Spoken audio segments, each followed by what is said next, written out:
এটা অনেক আগের থেকেই গরিবদের পেটে লাথ দেওয়ার একটা তারা পাইতারা করতেছে, গরিব পাড়ার একটা পাইতারা করতেছে। এই যে ভালো ভালো কোম্পানি, ভালো একটা ব্র্যান্ডের দেখলাম গাড়ি বার করতেছে, অটো রিক্সা বন্ধ করে দিয়ে তারা ওইটা প্রচলিত মানে মার্কেট করার জন্য ওই পাইতারাটা করতেছে। কারণ ওইটা থেকে তারা ট্যাক্স অবশ্যই নিতেছে, কিন্তু ভালোভাবে ট্যাক্স যখন পাচ্ছে না, তারা একটা পরিকল্পনা করে বড় বড় যে কোম্পানিগুলো দেখলাম মডিফাই করে আধুনিক মানে গাড়ি বার করছে, সেটা মার্কেটে চালানোর জন্য আমাদের একটা পাইতারা করা বন্ধ করতে। আমরা এটা চাই না।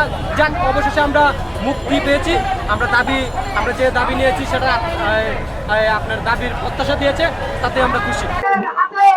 জনগণকে জিম্মি করা যাবে না,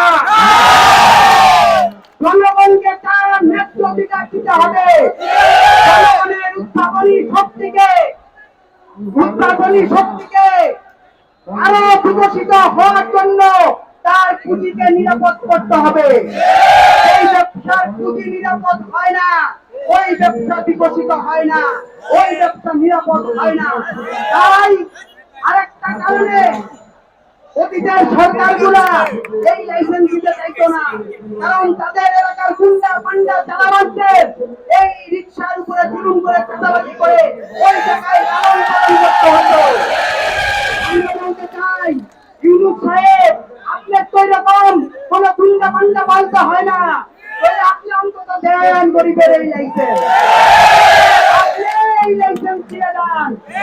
আপনি আন্তর্জাতিক জায়গায় গিয়ে বক্তৃতা করেন, পরিবেশ বান্ধব জৈব জ্বালানি কমাইতে হবে। এই গাড়ি জৈব জ্বালানি কমায়, এই গাড়ির লাইসেন্স আপনি দিয়ে দেন।